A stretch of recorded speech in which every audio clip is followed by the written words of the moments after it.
శ్రోతలకు నా హృదయపూర్వక నమస్కారములు. మన శ్రోతలలో ఒక సోదరుడు ప్రశ్నను పంపడం జరిగింది.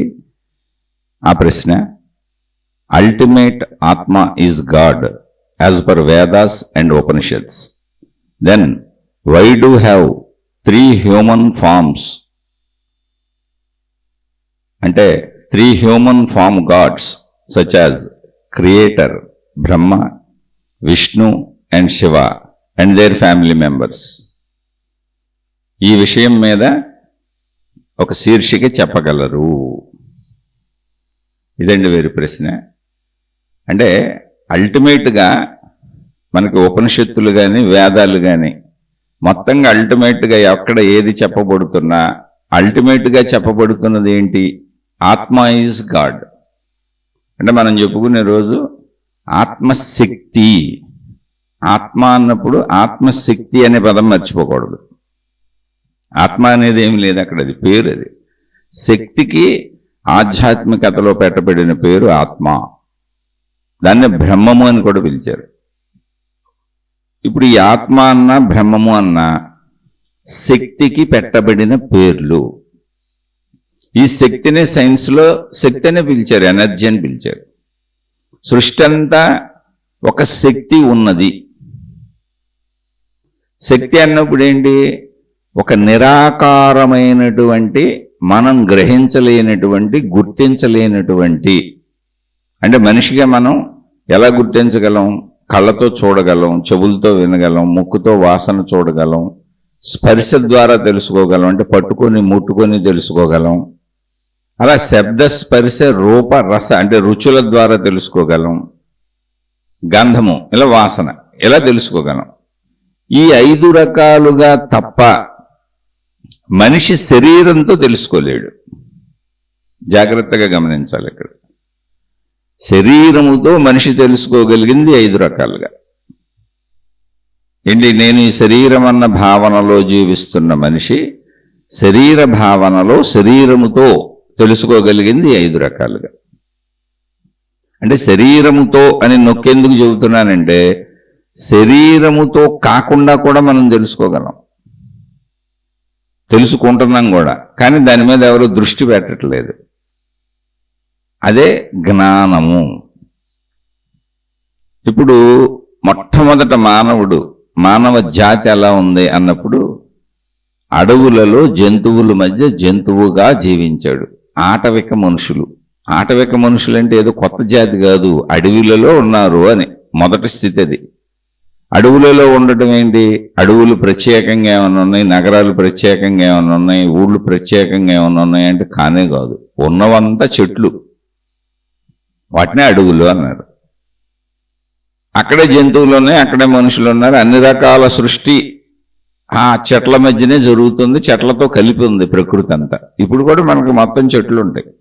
మనుషులు ఆ చెట్లు నరికేసి భూమిని అనుకూలమైన ప్రదేశంగా చదునుగా చేసుకొని ఇళ్ళు కట్టుకొని మొత్తం ఆ ఇళ్ళన్నీ ఒక చోట, అంటే మనుషులందరూ ఒక చోట ఉండేలా ఇళ్ళు కట్టుకొని అందరూ సమూహాలుగా ఉన్న ప్రదేశాలని ఊర్లని, కొంచెం అంతకంటే పెద్దవైతే పట్టణాలని, అంటే గ్రామాలని, పట్టణాలని, అలా నగరాలు నిర్మించుకుంటూ వెళ్ళిపోతున్నారు.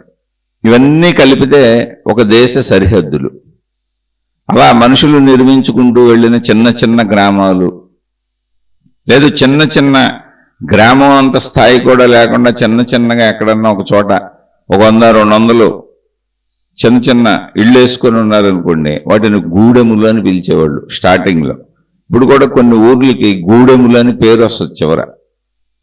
ఇప్పుడు ఆ గూడెములన్నీ గ్రామములు అయినాయి. అంటే జనాభా సంఖ్య పెరుగుతుంది, అందరూ కలిసి మళ్ళీ కాలగమనంలో పేర్ల మార్పు కూడా వచ్చింది. గ్రామముల తర్వాత పట్టణములు, అంటే ఇంకొంచెం సౌకర్యవంతంగా విశాలంగా తయారైనాయి. రోడ్లు వేసుకున్నారు, పెద్ద పెద్ద షాపింగ్ కాంప్లెక్స్లు వచ్చినాయి.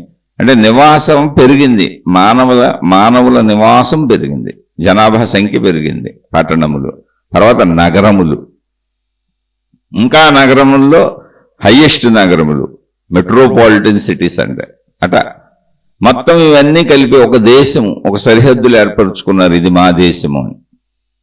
అలా ప్రపంచవ్యాప్తంగా 200కు పైగా దేశాలు ఉన్నాయి. మొత్తం ఏదైనా మనుషులు నివసించేవి ఇవి. దేశములు అంటే మనుషులు నివసించేవి. ఊర్లన్నా లేదా గ్రామములన్నా, పట్టణములన్నా, నగరములన్నా, నగరములలోనే ఇంకా గొప్ప నగరములన్నా, ఇవన్నా జనాభా సంఖ్య పెరిగినాయి అంతే. మనుషులు నివసించేవి దేశములు. ప్రపంచవ్యాప్తంగా అనేక దేశములు ఉన్నాయి. ఇదంతా మనుషులు మాట్లాడుకుంటారు.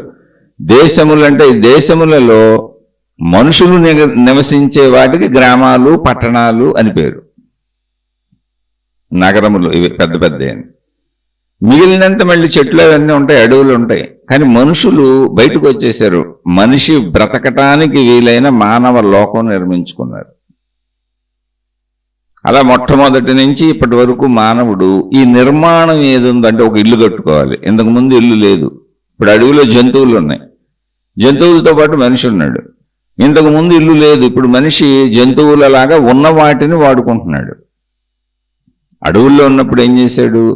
ఆ అడవుల్లో ఉన్నటువంటి చెట్లకు ఉన్నటువంటి పళ్ళో ఫలములో తినదగినవి తిన్నాడు. అవి కూడా ఎలా తెలుసుకున్నాడు? పక్కన ఉన్న జంతువులు తింటున్నాయి, పక్షులు తింటున్నాయి. ఓహో, ఇవి తింటనే కనుక తినొచ్చు, ప్రమాదము లేదు అని అవి తింట నేర్చుకున్నాడు. అక్కడి నుంచి కొన్ని జంతువులను చంపి తిని మాంసాహారం తింట నేర్చుకున్నాడు. మాంసాహారం అంటే జంతువులను చంపి తింట నేర్చుకున్నాడు. శాకాహారం అంటే చెట్లకు ఉన్నటువంటి పళ్ళు ఫలములు తింటం నేర్చుకున్నాడు. అంటే బ్రతకడానికి, ఆకలికి. అక్కడే గుహల్లోనూ నిద్రపోయేవాడు. అంటే సహజంగా ఏర్పడినటువంటి కొండలో, గుట్టలో, భూమి మీద ఉన్నటువంటి ప్రదేశాలలో నిద్రపోవడానికి అనువుగా ఉన్న చోట నిద్రపోయేవాడు. చెట్ల మీద నిద్రపోయేవాడు, కొండ గుహల్లోనూ నిద్రపోయేవాడు. కానీ జీవితం ఇప్పుడు ఎలాగో అప్పుడు అలాగే శారీరక కోరికలు అన్నీ ఉన్నాయి, పంచేంద్రియ కోరికలు అన్నీ ఉన్నాయి. అంటే ఈ విషయం ఎందుకు చెప్పుకుంటున్నాం?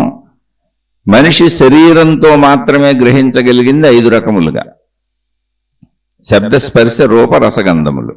అంటే కంటితో చూడటం, చెవులతో వినటం, ముక్కుతో వాసన చూడటం, నాలుగుతో రుచి చూడటం, తల నుంచి కాలు వరకు చర్మంతో స్పర్శలు తెలుసుకోవటం. స్త్రీ పురుష శారీరక సుఖముల అనుభవం కూడా స్పర్శల కిందకే వస్తుంది. అయితే అక్కడి నుంచి పిల్లలు పుట్టి సృష్టి ముందుకు సాగుతుంది. ఇది మానవ జీవన వ్యవస్థ. అంటే సృష్టి తయారు చేసిన మానవ జీవన వ్యవస్థ. మనం చేసుకుంది ఏం కాదు ఇదంతా. సృష్టి అంతా ఎలా ఏర్పడిందో ఎవరికీ తెలియదు. దానికి మూలం ఆత్మశక్తి. అంటే శక్తి. ఆ శక్తికి ఆధ్యాత్మికతలో పెట్టబడిన పేరు ఆత్మ, బ్రహ్మము. అన్నప్పుడు బ్రహ్మము అన్నా ఆత్మ అన్నా శక్తి అని కలుపుకోవాలి, లేక అర్థం కాదు. ఆత్మ అనేది ఏదో వేరేది ఒకటి ఉందనుకుంటారు. మళ్ళీ ఆత్మకి ఇప్పుడు మన వాళ్ళు కల్పితాలు కల్పించి ఆ ఆత్మను దెయ్యాలు, భూతాలు కింద సినిమాలు కూడా తీసేస్తున్నారు. కొందరేమో జీవాత్మ, పరమాత్మ, ఇంకా ఆత్మని రకరకాలు చేసుకుంటూ మళ్ళీ ఎవరి సిద్ధాంతాలు వాళ్ళు తయారు చేశారు. ఏమీ లేదు, ఈ గందరగోళం లేదు. మొత్తంగా ఉన్న ఏకశక్తి పేరు ఆత్మ. సృష్టి శక్తి, విశ్వశక్తి, ప్రకృతి శక్తి. ఆ శక్తి పేరు ఆత్మ. అది ఏకంగా ఉంది, అనేకంగా లేదు. కానీ అనేకంగా ఉన్నటువంటి సృష్టి అంతా ఆ శక్తి వలనే, ఆ శక్తిలోనే, ఆ శక్తితోనే ఏర్పడుతున్నది. అలా ఎందుకు ఏర్పడుతున్నది అని అడిగే హక్కు మనకు లేదు. ఎందుకంటే అది దాని లక్షణం. ఉన్నదాన్ని మనం పరిశీలించి తెలుసుకుంటున్నాం తప్ప మనం చేయగలిగింది అసలు ఏం లేదు ఇక్కడ. దాన్ని అర్థం చేసుకోవటం, అవగాహన చేసుకోవటమే తప్ప మనిషిగా మనం చేయగలిగింది ఏమీ లేదు. ఎందుకంటే చాలా పరిమితమైన శరీరం ఇది. కానీ ఈ పరిమితమైన శరీరంతో మనం చేయగలిగినవి 5 పనులే అయినా, 5 రకాలుగానే గ్రహించటమైనా, మనలో అపరిమితమైన అనంతత్వం ఒకటి ఉంది. అది జ్ఞానము. అందుకని చెప్పాను ఈ అడవులు, మనుషులు ఎందుకు చెప్పాల్సి వచ్చిందని. ఇప్పుడు మనుషులు గ్రామాలు నిర్మించుకున్నారు. అంటే చెట్లు చదును చేసేసి, నరికేసి, ప్రదేశాన్ని, భూమిని సమతలం చేసేసుకొని చిన్న చిన్నగా ముందు ఇళ్ళు కట్టుకోవటం నేర్చుకున్నారు. ఆ ఇళ్లలో డెవలప్మెంట్లు వచ్చినాయి. ఇప్పుడు పెద్ద పెద్ద అపార్ట్మెంట్లే కట్టేస్తున్నారు. మొట్టమొదటి చిన్న చిన్న గుడిసెలు, పూరు గుడిసెలు వేసుకున్నారు. అక్కడి నుంచి ఇంత డెవలప్మెంట్ వచ్చినాయి. తర్వాత వాహనాలు కనుక్కున్నారు. మొట్టమొదటి ఏదో బళ్ళు, బండి చక్రాలు కనుక్కున్నారు. అక్కడి నుంచి బళ్ళు, ఎడ్లతో వాడుకున్నారు. చుట్టూ ఉన్న జంతువులను వాడుకొని వాహనాలు ఉపయోగించుకున్నారు. ఆ తర్వాతగా వాహనాలు వచ్చేసినాయి, పెట్రోళ్ళు, డీజిళ్ళు, విమానాలు వచ్చేసినాయి, ర్యాకెట్లు వచ్చేసినాయి. ఇతర గ్రహాల మీదకి వెళ్తున్నారు.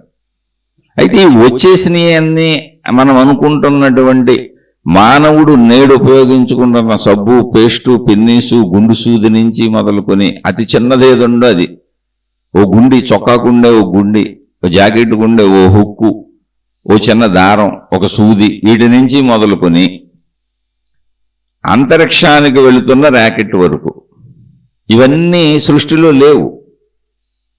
అంటే యథాతథంగా లేవు. ఒక చెట్టు ఉన్నట్టుగా, చెట్టు యథాతథంగా ఉంది, అది అప్పటి నుంచి ఇప్పటికే కాయలు పువ్వులు అలాగే వస్తున్నాయి. మనం కావాల్సినవి పెంచుకుంటున్నాం అంతే. అది కూడా విత్తనాలు ఆ చెట్టుకు వస్తాయి కనుక మనకు అవసరమైన వాటిని పెంచుకుంటున్నాం. కానీ అది సృష్టిలో యథాతథంగా అలాగే ఉంది. అలాగే జంతువులు యథాతథంగా అలాగే ఉన్నాయి. అలాగే మనుషులు యథాతథంగా అలాగే ఉన్నారు. కొండలు, గుట్టలు, నదులు, సముద్రాలు యథాతథంగా అలాగే ఉన్నాయి. పంచభూత ప్రకృతి అంతా అలాగే యథాతథంగా ఉంది. కానీ మానవుడు వినియోగించుకుంటున్న, మానవుడు జీవించడానికి నిర్మించుకున్న ఇళ్ల నుంచి, ఉపయోగించుకుంటున్న వస్తువులలో అతి చిన్నవైనటువంటి పిన్నీసు, గుండు సూది నుంచి మొదలుకొని ర్యాకెట్ వరకు మనిషి తయారు చేసుకున్నాడు. ఇందులో డౌట్ ఏం లేదు. అయితే ఇవన్నీ యథాతథంగా సృష్టిలో లేవు కదా, మరి ఎలా తయారు చేశాడు? మనిషికి ఎలా తెలిసింది అంటే, మనిషిలో ఆలోచించగలిగిన సామర్థ్యం ఉన్నటువంటి శక్తి ఒకటి ఉంది. అది కొత్తగా ఆవిష్కరించగలదు. అదే జ్ఞానశక్తి, జ్ఞానము. అది అంటే అది తనకు అవసరమైన వాటిని మనిషిని ఆలోచించి ఆవిర్భవింపజేసుకున్నాడు తనలో జ్ఞాన రూపంలో. దానికి వస్తు రూపం బయట తయారు చేసుకున్నాడు. అంటే ఇప్పుడు మనం సహజంగా శరీరపరంగా 5 రకాలుగానే గ్రహించగలం. అంటే నేను శరీరము అనుకున్నప్పుడు మనం గ్రహించగలిగింది 5 రకాలుగానే. ఎలా? కంటితో చూసి గ్రహించగలం, ముక్కుతో వాసన చూసి గ్రహించగలం, నాలుకతో రుచి చూసి గ్రహించగలం, చెవులతో శబ్దాలు విని గ్రహించగలం, మొత్తంగా తల నుంచి కాలు వరకు స్పర్శలతో గ్రహించగలం. స్త్రీ పురుష శారీరక సుఖాన్ని స్పర్శ, అది కూడా స్పర్శ కిందే వస్తుంది. అలా ఆ సుఖము ద్వారా పిల్లల్ని పుట్టించగలం. మనం ఒక కుటుంబాన్ని తయారు చేసుకోగలం. మనం అలాగే పుట్టాం, మన తల్లిదండ్రులకి మనం పిల్లలు అలాగే పుట్టారు. ఇదే వ్యవస్థ. ఇది శరీరపరంగా ఇంతే. కానీ నేను శరీర పరిమితుడును అని అనుకునే మనిషిలో అనంతమైనటువంటి జ్ఞాన సంపద ఉంది. ఆ మనిషి ఆవిష్కరించిన వస్తువులు అంటే యథాతథంగా సృష్టిలో లేనటువంటివి సృష్టిలో ఉన్న మూల పదార్థములనే వాడుకొని, ముడిసరుకులనే వాడుకొని మనిషి తయారు చేసుకున్న వస్తువులను చూస్తే సృష్టికి ప్రతి సృష్టి చేశాడా అనే అంత అనిపించే అంత కనుగొన్నాడు. అదే జ్ఞానశక్తి. అంటే ముందు మొత్తం సృష్టి అంతా ఉన్నది ఏంటి? శక్తి అని చెప్పుకున్నాం. ఆ శక్తి మనిషిలో ఉంది. ఆ శక్తి పేరు ఇక్కడ జ్ఞానము. ఆ శక్తి శరీరముగా ఉన్నది కూడా ఆ శక్తే. కానీ దానికి పరిమితం ఉంది. కన్ను కేవలం చూడగలదు, అది దాని పరిమితి. చెవి కేవలం వినగలదు, అది దాని పరిమితి. నోరు గొంతు మాట్లాడగలదు, అది దాని పరిమితి. నాలుక రుచి చూడగలదు, అది దాని పరిమితి. చర్మం మొత్తం స్పర్శలు గ్రహించగలదు తల నుంచి కాలు వరకు, అది దాని పరిమితి. స్త్రీ పురుష శారీరక సుఖముల ద్వారా సంతానోత్పత్తిని చేయగలం, అది దాని పరిమితి. ఇవే శరీరమునకున్న పరిమితులు. శరీరం మనకు కనపడుతుంది, అవయవాలు మనకు తెలుసు మొత్తం. అలాగే మన శరీరము కూడా పరిమితంగానే ఉంది. నేను ఎంత ఉన్నాను, ఇలా ఉన్నాను, రూపురేఖలు ఉన్నాయి. శరీరానికి రూపురేఖలు ఉన్నాయి. శరీరానికి పరిమితమైన ఒక సైజు ఉంది. అలాగే మనకి గుణము స్వభావములు ఉన్నాయి. మనకు తెలుస్తుంది నాది గుణం, నాది స్వభావం, నా ఆలోచనలు నాకు తెలుస్తున్నాయి, నా బుద్ధులు నాకు తెలుస్తున్నాయి. ఇలా మామూలుగా అందరం బ్రతుకుతూ వెళ్ళిపోతున్నాం. ఈ ఆలోచనలు, గుణములు, స్వభావములు, ఈ మొత్తం జ్ఞాపకాలని మనసు అని పిలిచాం. అందరికీ మనసు ఉంది. ఆ మనసు శరీరమునకు సహకరిస్తూ ఉంటుంది. ఆ మనసు ఎలా తయారవుతుంది అంటే మళ్ళీ శరీరము ప్రపంచము నుంచి గ్రహించిన విషయాలే మనసుగా ఉంటున్నాయి. అంటే మనిషి మనసును తయారు చేసుకుంటూ ఉంటే మళ్ళీ ఆ మనసు మనిషిని కదుపుతూ ఉంటే అలా జీవించుకుంటూ వెళ్ళిపోతున్నాడు. మనోశరీరముల కలయికలో మెలకువలో జీవించటమే జీవితం. ఇంకా అలా ప్రయత్నించుకుంటూ, ఇది శరీరపరమైన పరిమిత జీవితం. కానీ మనిషిలోనే ఉన్న మేధాశక్తి, జ్ఞానము అంటే దానికి రకరకాల పేర్లు పెట్టుకున్నాం అంతే. మనం శక్తి ఒకటే. శరీరపరంగా ఆ శక్తి ఎలా ఉంది, ఇలా పరిమితంగా పనిచేస్తుంది. కానీ అదే మనిషిలో జ్ఞానపరంగా అంటే జ్ఞానశక్తి, ఆ శక్తి ఇప్పుడు జ్ఞానశక్తి. ఇందాక శరీరంగా మాట్లాడుకున్నప్పుడు పంచేంద్రియాల ద్వారా పనిచేస్తూ శరీరాన్ని కదిపే మనోశక్తి, శరీర రూపంలో ఘనత్వాన్ని పొందినటువంటి పంచేంద్రియాల ద్వారా పనిచేసేటువంటి శరీరము అనబడే శక్తి. శక్తి ఇన్ని రకాలుగా ఉంది. శరీరముగా ఉన్నది శక్తే, అది పంచేంద్రియాల ద్వారా పరిమితంగా పనిచేస్తుంది. మొత్తం శరీరం అంతా శక్తే. మనోశక్తి ఈ శరీరాన్ని కదుపుతుంది. ఆ మనోశక్తిలో ఏముంది అంటే ఇచ్ఛాశక్తి ఉంది. మనోశక్తి అంతా ఇచ్ఛాశక్తి. ఇది కావాలి, ఇది వద్దు, ఇది పొందాలి, ఇలా ఉంటుంది. అది ఇచ్ఛాశక్తి. అది ఇప్పుడు శరీరాన్ని కదిపినప్పుడు శరీరం కదులుతుంది. శరీరం కదిలి అన్నిటినీ పొందుతుంది. క్రియాశక్తి అంటే శక్తి శరీరముగా ఎలా ఉన్నది అంటే క్రియాశక్తిగా పనిచేస్తుంది. మనస్సుగా ఎలా ఉన్నది అంటే ఇచ్ఛాశక్తిగా పనిచేస్తుంది. ఇలా పనిచేస్తున్నప్పుడు మళ్ళీ ఇంకోటి ఉంది, బుద్ధి ఉంది.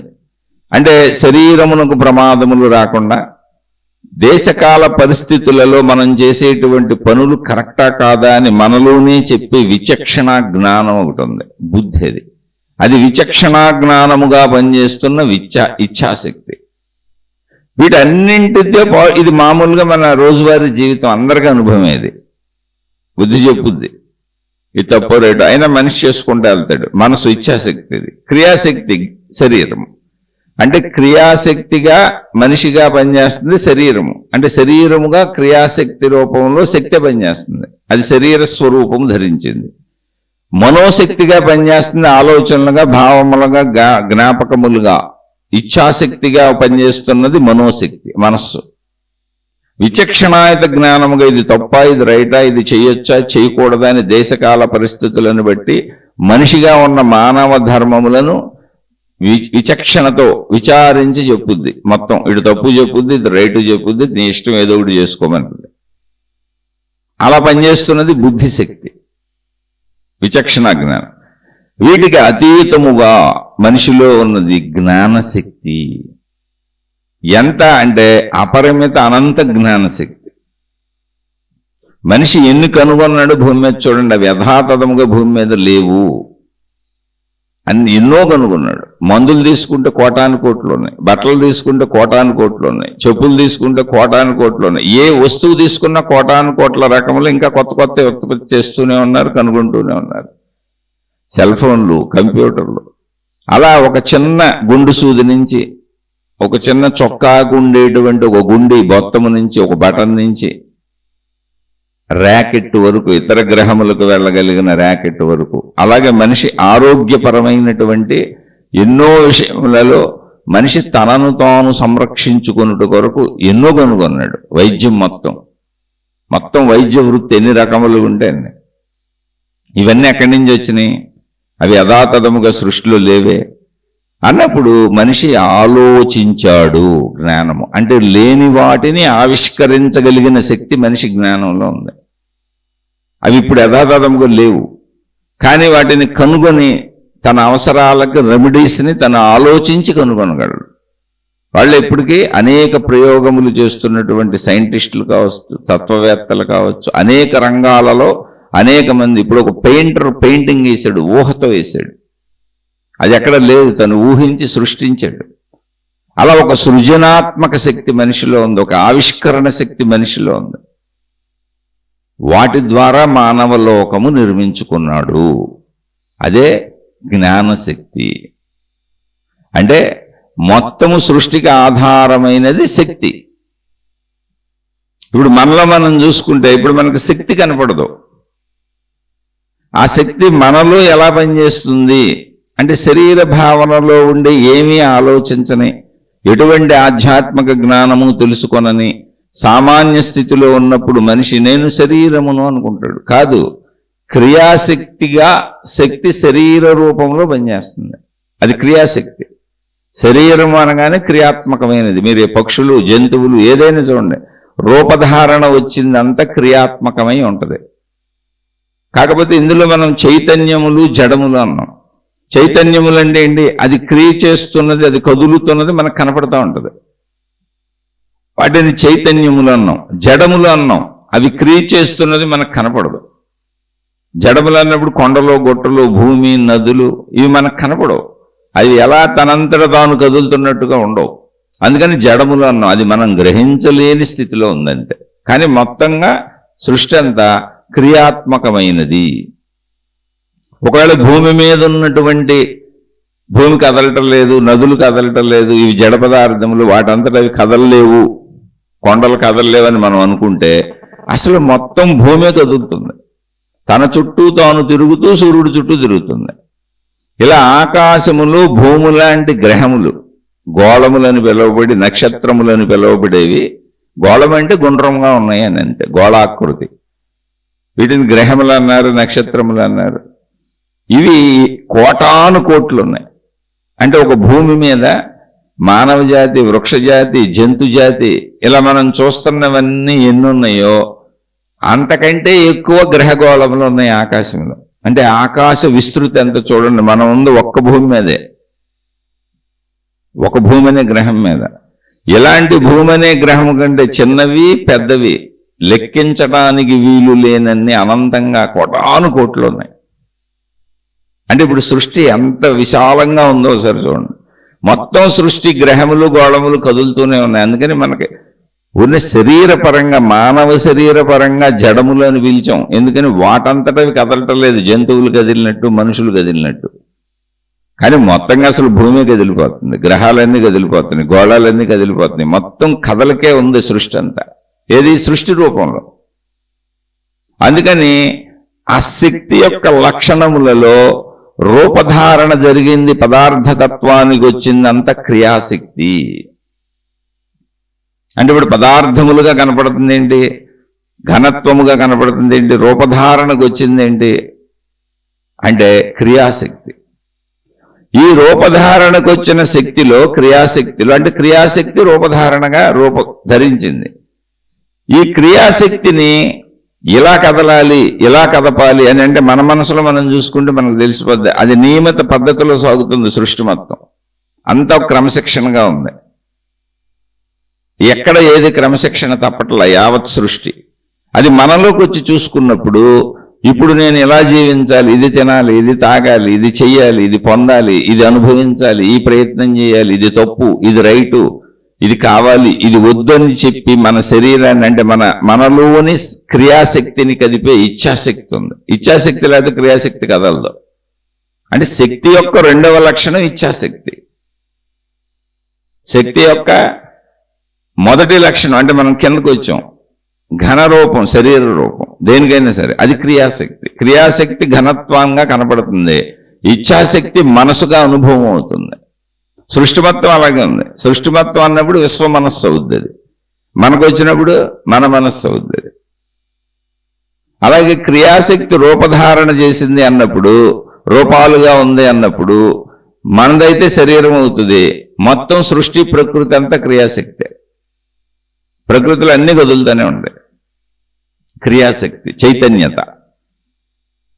దానికి ఆధారత ఇచ్ఛాశక్తి. ఎలా కదలాలి, ఎప్పుడు కదలాలి, ఎందుకు కదలాలి, ఎంత కదలాలి, నిర్ణయాత్మకత అంతా మనసు. అదే ఇచ్ఛాశక్తి. అయితే క్రియాశక్తి, ఇచ్ఛాశక్తి ఉంది, ఓకే. కానీ దీని మొత్తం ఆవిర్భావానికి సంబంధించిన జ్ఞానం దానిలోనే ఉంది. అది మనలో చూసుకున్నప్పుడు మనకు అవసరమైన వాటి కోసం మనం ప్రయత్నిస్తూ అనేకం సృష్టించుకుంటున్నాం. యథాతథంగా లేని, యథాతథంగా ఉన్నవి వాడుకోవటం వేరు. మనం సృష్టించుకున్నాం. అదే సృజనాత్మక జ్ఞానశక్తి. సృష్టించుకోవడానికి ఎలా తెలిసింది నీకు? ఏం లేదు, ఆలోచిస్తే తెలిసింది. నాలో నాకే ఆవిర్భవించింది. మీకు ఇది చాలు సృష్టి ఎలా ఆవిర్భవించింది అంటానికి. ఇప్పుడు ఒక సూదిని ఎవరు కనుక్కున్నారు? ఒక మనిషి కనుక్కున్నాడు. ఎలా కనుక్కున్నాడు? తనలో తానే ఆలోచించి కనుక్కున్నాడు. అంటే ఆవిర్భావం ఎక్కడ జరిగింది?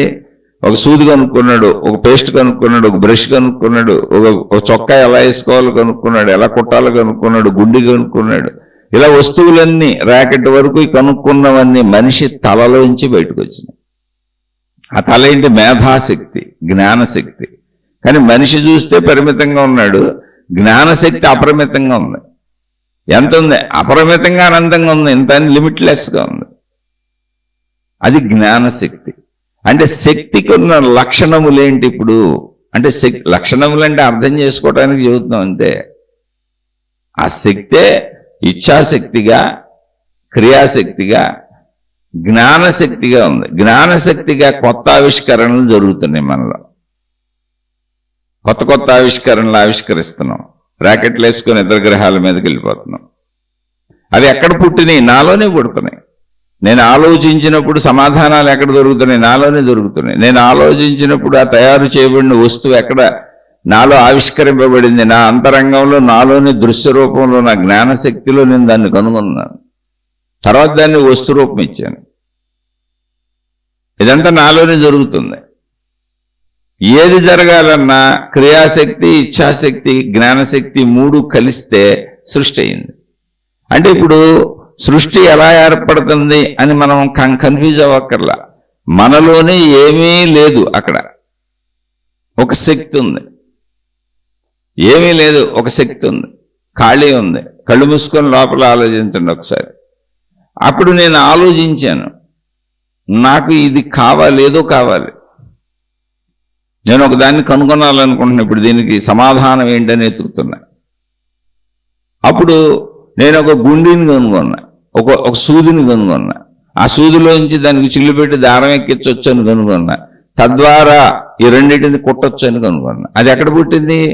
ఏమీ లేనటువంటి నిర్మల నిశ్చల నా జ్ఞానశక్తిలో ఒక సృజనాత్మక ఆవిష్కరణ నేను క్రియాత్మకంగా కదిలి ఆలోచించటం వలన, ఫలానా ఆలోచన అంటే ఇచ్ఛాశక్తి, ఫలానా దాని యొక్క ఆవిష్కరణ నాకు కావాలని, ఇది ఎలా చేయాలి, ఇది ఎలా చేయాలని నేను అనుకోవటం వలన నా క్రియాశక్తి, ఇచ్ఛాశక్తికి జ్ఞానశక్తి సహకరించి నాలోనే కొత్త ఆవిష్కరణ జరిగింది.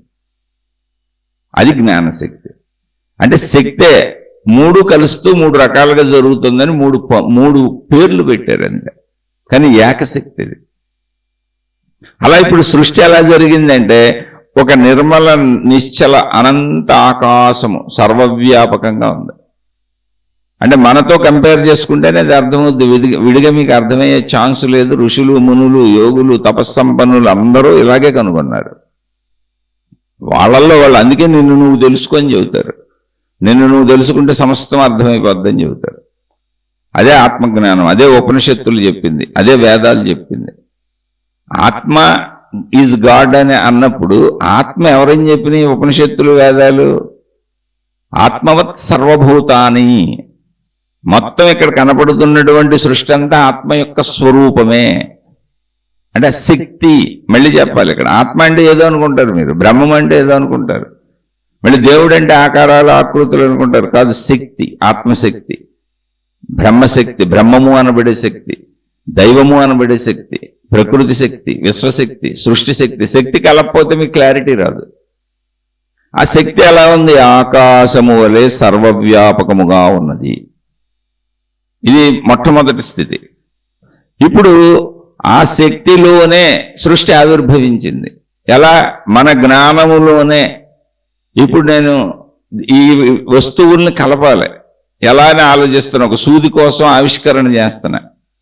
ఎలా ఎలా ఎలా అన్నప్పుడు ఒక సూదిని కొంత ఆలోచన చేసినాక ఒక సూది షేపు, దాని వెనకాల ఒక చిన్న రంధ్రం పెట్టాలని, ఇలా మనం పత్తిని, దూదిని దారంగా చేసుకోవచ్చని, ఆ దారాన్ని అందులోంచి లోపలికి పంపొచ్చని, తద్వారా రెండింటిని కలపొచ్చని, ఇలా ఒక ఆలోచన రావడానికి నాలోనే నేను నా నిశ్శబ్దతలో, అంటే నా ఆకాశ స్థితిలో, అంతకుముందు అక్కడ సూది రూపం లేదు, అంతకుముందు అక్కడ దారం రూపం లేదు, ఇది ఆవిష్కరింపబడలేదు. అక్కడ నిశ్శబ్దంగా, ఖాళీగా, ప్రశాంతంగా ఉంది, ఆకాశం వలె ఉంది. ఆ శక్తిలో, ఆకాశం వలె నిర్మలంగా, నిశ్చలంగా ఉన్న శక్తిలో నేను నా ఇచ్ఛాశక్తితో, అంటే వీటిని నేను కలపాలి, ఇలా కలపాలి, ఇలా చేసుకోవాలని నా ఇచ్ఛాశక్తిని, నా క్రియాశక్తిని, నా చైతన్యతని అక్కడ కదుపుతూ ఆలోచించాను. ఎక్కడ ఆలోచించాను? ఆకాశ స్థితిలో. ఇప్పుడు మన లోపల జరిగే ఆలోచనలు అందుకే మనకు తెలియదు ఏ రూపంలో ఉన్నావో. ఎందుకంటే అవి రూపంలో లేవు, ఆకాశ స్థితిలో ఉన్నాయి. రూపం లేదు. రూపం ధరించింది క్రియాశక్తి శరీరపరంగా అయింది, అంటే పూర్ణ రూపం వచ్చేస్తే. ఇలా నాలో నేను సృజనాత్మకంగా ఆలోచించినప్పుడు నాకు సూది ఆవిష్కరించబడింది, దారం ఆవిష్కరించబడింది. మళ్ళీ దానికి ఏంటి? ముడిసొరికే. దారాన్ని ఎలా కనుగొన్నాను అంటే ఇక్కడ ఉన్న పత్తి దారంలా తయారు చేసుకోవచ్చు అనేది నాకు తెలిసింది. ఇక్కడ ఉంది, పత్తి చెట్లు ఉన్నాయి, దూది చెట్లు ఉన్నాయి. అలాగే ఇక్కడ మెటీరియల్స్ ఉన్నాయి, భూమిలో లక్షణాలు ఉన్నాయి, భూమిలో ఉన్న మట్టికే అనేక లక్షణాలు ఉన్నాయి. ఆ మట్టిని ఇనుముగా, కొంత మట్టి ఇనుముగా ఉంది, బంగారంగా ఉంది, వెండిగా ఉంది, అనేక లోహములుగా మట్టిని తయారు చేసుకోవచ్చు. మళ్ళీ కొంత మట్టి మట్టిగానే ఉంది. అలా దాన్ని వాడుకోవచ్చు.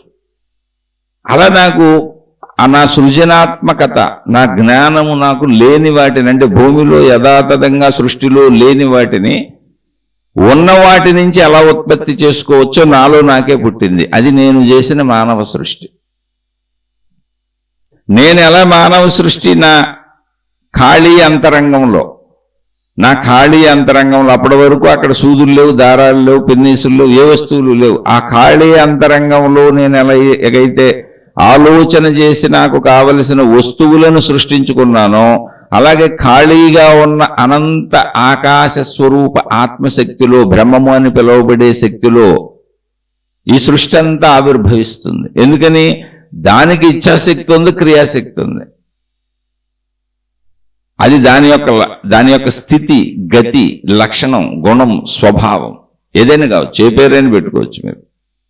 అయితే అది అంతా మళ్ళీ ఎలా ఉంది? క్రమశిక్షణగా ఉంది. అందుకని ఇచ్ఛాశక్తి అంటే విశ్వ మనస్సు దాన్ని కంట్రోల్లో పెట్టింది. అంతా ఒక పద్ధతిగా ఉండాలని. అది విశ్వ మనస్సు, నాలో అయితే ఇండివిజువల్ మనస్సు. అలాగే మొత్తం సృష్టి కదులుతుంది, అదే సృష్టి మొత్తం క్రియాశక్తి. ఎలా సృష్టి కదలాలంటే ఈ మొక్క ఎలా ఎదగాలి, ఎప్పుడు ఎలా పుట్టాలి, ఎలా ఎదగాలి, ఎంతకాలం ఉండాలి, ఏమేం కాయాలి, పువ్వులు, కాయలు, పళ్ళు అనేది ఒక మొక్కకి ఒక విధానం ఉంది. ఇక తరతరాలకి మొక్కకి ఆ విధానమే నడుస్తూ ఉంటుంది. చూడండి, అదంతా సృష్టిలో ఉన్న నిర్ణయాత్మకత, అంటే ఇచ్ఛాశక్తి. అది విశ్వమనస్సు ప్రకారం అన్ని ప్రణాళికగా నడుస్తున్నాయి. అన్ని రూపధారణ చేసి అన్ని క్రియాత్మకతగా క్రియ జరిగిపోయింది, క్రియ జరుగుతూ ఉంది. అదే సృష్టి మొత్తం క్రియాశక్తి. ఆ సృష్టి నిర్దిష్టంగా ప్రణాళికగా నడవటం, జనన మరణాలన్నీ కరెక్ట్గా జరగటం, ఇవన్నీ కూడా మనస్సు, ఇచ్ఛాశక్తి. వీటికి ఆధారంగా ఉన్నటువంటి సర్వవ్యాపక ఆకాశతత్వం ఏదున్నదో, శక్తి, ఒరిజినల్ శక్తి ఏదున్నదో అది జ్ఞానశక్తి. ఆ జ్ఞానశక్తిలోనే ఇచ్ఛాశక్తి, క్రియాశక్తి కలిసిపోయి ఉన్నాయి. మూడు కలిసి ఉన్నాయి, కలిపి మొత్తము శక్తి. దీనినే బ్రహ్మము, ఆత్మ అని పిలిచారు. దాన్నే దైవము అని తర్వాత కొంచెం మనుషులకు అర్థం అవటం లేదని అర్థమయ్యే విధంగా చెప్పుకుంటూ వచ్చారు. ఆత్మ తర్వాత, బ్రహ్మము తర్వాత దైవము అనేది వస్తుంది. ఇది ముందు అర్థం చేసుకుంటే అసలు సృష్టి బయట ఎలా ఏర్పడిందని బుర్రలు పాటు చేసుకోబాకండి. ఎవరో దేవుడు కూర్చొని తయారు చేశాడని కాదు, మనలో ఎలా తయారైంది. ఇప్పుడు మనలో మానవలోకం మనం నిర్మించుకున్నాం, అడవులు నరికేసి, చెట్లు నరికేసి, పట్టణాలు, గ్రామాలు నిర్మించుకున్నాం, అనేక వస్తువులు నిర్మించుకున్నాం, అనేక రకాల ఇళ్ళు కట్టుకుంటున్నాం. ఇవన్నీ ఇంతకుముందు లేవుగా. మరి ఇవన్నీ ఎలా, ఎక్కడ కనుగొన్నాం అంటే మనలోనే మనం కనుగొన్నాం. దాని గురించి ఆలోచించిన వాళ్ళు, ఆ వైపు ఆలోచించిన వాళ్ళందరూ అవి ఆవిష్కరించారు. ఇంకా ఆవిష్కరణలు జరుగుతూనే ఉన్నాయి. సెల్ ఫోన్లు ఇంకా లేటెస్ట్ కనుక్కుంటానే ఉన్నారు, కంప్యూటర్లు ఇంకా లేటెస్ట్ కనుక్కుంటానే ఉన్నారు, సినిమాలు వచ్చేసినాయి, టీవీ సీరియల్స్ వచ్చేసినాయి, రకరకాలు. ఇప్పుడు శాటిలైట్లు అంతరిక్షంలో, ఆకాశంలో, ఖాళీ ప్రదేశంలో శాటిలైట్లు పెట్టి, శాటిలైట్ స్టేషన్లు పెట్టుకొని మొత్తం భూమి మీద జరిగే భూ వాతావరణాన్ని పరిశీలించి, పరిశోధించి, ఎప్పుడెప్పుడు ఏ దేశాలకు ఏ ప్రమాదాలు రాబోతున్నాయి, ఏమేమి మార్పులు జరగబోతున్నాయి కూడా చెప్పేస్తున్నారు. అవే వాతావరణ హెచ్చరికలు. అవన్నీ ఎక్కడి నుంచి పుట్టినాయి? మనిషి తలలోంచి పుట్టినాయి. అంటే ఏంటి? మనిషి ఖాళీలో, ఆ సృజనాత్మక శక్తిలో ఆలోచిస్తే శక్తిలో అన్ని ఆవిర్భావాలు జరుగుతున్నాయి. అంటే అన్ని శక్తిలోంచి పుడుతున్నాయి. ఆ పుట్టిన దాని యొక్క ఆఖరి స్థితి ఏంటంటే క్రియాత్మకత. అది ఘనత్వాన్ని పొందుతుంది, అదే సృష్టి. మళ్ళీ తిరిగి అది, ఈ సృష్టి అంతా అది ఆవిర్భవించింది కనుక అంతమైపోతుంది. దాని పని అయిపోగానే అంతమైపోతుంది. ఇప్పుడు ఒక సూదిని సృష్టించుకున్నాం, సూది జీవితం మొత్తం సూదితో పట్టు కూర్చుంటామా? జీవితం మొత్తం దారంతో కూర్చుంటామా? కాదు. దాన్ని ఏ పనికి ఉపయోగించుకోవాలో ఆ పనికి ఉపయోగించి దాన్ని పక్కన పెట్టేస్తాం. అలా ఇక్కడ అన్ని మన అవసరాల కోసం పెట్టుకున్నాం, ఆ అవసరానికి దాన్ని ఉపయోగించి పక్కన పెట్టేస్తాం. అంటే ఏంటి? అది ఉద్భవించటం, ఆ అవసరానికి ఉపయోగపడటం, జీవించటం, తర్వాత పక్కకి వెళ్ళిపోవటం. అలా సృష్టిలో జనన మరణములు అన్నాం. ఇప్పుడు మనం పక్కన పెట్టినప్పుడు సూదులు గిదులు మనం తయారు చేసుకున్న వస్తువులు మనకు కనపడతాయి. తర్వాత కొంతకాలానికి అవి కూడా నశించిపోవచ్చు. వాటికి ఏ వస్తువు అయినా కొంతకాలానికి నశించిపోద్ది. అలా సృష్టిలో ఆవిర్భవించినవన్నీ అంతమైపోతాయి. ఎందుకని? అవి ఆవిర్భవించింది నిరాకార శక్తి నుంచి, నిర్గుణ శక్తి నుంచి, అనంత సర్వవ్యాపక ఆకాశ స్వరూపము వలె ఉన్నటువంటి శక్తి నుంచి. మళ్ళీ అవి శక్తిగా మారిపోతూ ఉంటాయి, మళ్ళీ సృష్టిగా వస్తూ ఉంటాయి. ఎందుకని? అక్కడ ఇచ్ఛా క్రియ పనిచేస్తుంది. జ్ఞానశక్తిలో ఇచ్ఛాక్రియ ఉంది. ఆ ఇచ్ఛ సృష్టి ఆవిష్కరణకి కారణమవుతుంది. ఆ ఇచ్ఛ వలన సృష్టి ఏర్పడుతుంది. ఏర్పడని శక్తి క్రియాత్మకంగా ఉండి అది క్రియ చేస్తుంది. ఆ క్రియ చేయాలంటే అది రూపధారణ జరగాలి. అందుకని గ్రహములు, గోళములు, నక్షత్రములుగా రూపధారణ జరిగింది. అలా మళ్ళీ గ్రహములలో అంటే భూమి అనే గ్రహములలో మానవులు, జంతువులు, చెట్లు ఎలా ఉందో మిగిలిన గ్రహాల్లో ఏముందో మనకు తెలియదు. ఇదంతా మనిషి ఎలా కనుగొన్నాడంటే తనను తాను చూసుకున్నాడు. అంటే నాలోనే ఒక జ్ఞానశక్తి అనే ఖాళీ ఉంది. ఆ ఖాళీలోంచి నాకు అనేక భావాలు ఉత్పన్నమవుతున్నాయి. ఉత్పన్నమైన భావాలు నా మనస్సు. ఆ మనస్సులో ఉత్పన్నమైన ఆలోచనల భావాలకు అనుగుణంగా నా శరీరాన్ని కదుపుతున్నాయి. శరీరము క్రియ, తద్వారా అనుభవాలు పొందుతున్నా. ఆ అనుభవాలను అనుభవించుకుంటూ అలా జీవించుకుంటున్నా. ఎంతకాలం? ఈ శరీరానికి ఒక నిర్దిష్టమైన విధానం ఉంది, జననము మరణము, మరణం వరకు. తర్వాత మళ్ళీ ఇది పంచభూతాల్లో కలిసిపోతుంది. చనిపోయాడని తీసుకెళ్లి భూమిలో పూజ చేయటమో కాల్ చేయటమో చేస్తూ ఉంటారు. అంటే ఏంటి? పంచభూతాల్లో కలిసిపోతుంది. ఇలా సృష్టి ఒక లేని, అంటే సృష్టి లేని అంటే అర్థం ఏంటి? రూపము లేని, గుణము లేని, స్వభావము లేని, ఆకారము లేని అని. లేని అంటే ఎలా లేని? రూపము లేని, పరిమితి లేని. ఉన్నది అంటే శబ్దస్పర్శ రూపరస గంధములుగా లేని, జ్ఞానశక్తిగా ఉన్నటువంటి, ఆకాశ స్వరూపముగా ఉన్నటువంటి, శక్తిగా ఉన్నటువంటి, మనం ఖాళీ శూన్యము అని భావించుకున్న శక్తి నుంచి సృష్టి ఉద్భవిస్తున్నది. ఎక్కడ? శక్తిలోనే, దాని శక్తితోనే. ఇప్పుడు మనం సూదిని కనుక్కుంది మన శక్తితోనే, మనలో ఉన్న ఆలోచన శక్తితోనే. అయితే దానికి బయట మళ్ళీ మనకి ముడిసరుకు ఉంది సూదిని తయారు చేసుకోవటానికి. అది ప్రకృతి శక్తి. మనకి ప్రకృతి శక్తిలో ముడిసరుకు ఉంది. ఆ ముడిసరుకుతో మనం సూదులు, దారాలు అన్ని తయారు చేసుకుంటున్నాం. కానీ జ్ఞానశక్తిలో ఆవిష్కరణ దానంతటా అది జరిగింది. ఎలా మనం వీటిని తయారు చేసుకోవచ్చు అని. ఆ జ్ఞానశక్తిని పరిశీలించి పట్టుకుంటే జ్ఞానశక్తి ఎలా ఉంది? ఖాళీగా ఉంది. ఆ జ్ఞానం అని మనం అనుకుంటున్నది, ఆ జ్ఞానము అనేటువంటిది ఎలా ఉంది? ఖాళీగా ఉంది, నిర్మలంగా ఉంది, నిశ్చలంగా ఉంది. అసలు మనం ఏమి ఆలోచించకపోతే ప్రశాంతంగా జస్ట్ ఉనికిగా, ఎగ్జిస్టెన్స్గా ఉంది. అదే ఆకాశము. అదే మనలో కూడా ఉంది. మనం ఆలోచించినప్పుడు అలాగే ఉంది, మనం కదలనప్పుడు అలాగే ఉంది. ఆ నిర్మలాత్మకతే ఉంది మనలో కూడా. అందులోంచి మనకు ఆలోచనలు పుడుతున్నాయి. ఆ పుట్టే ఆలోచనలే మనసు, ఇచ్ఛాశక్తి.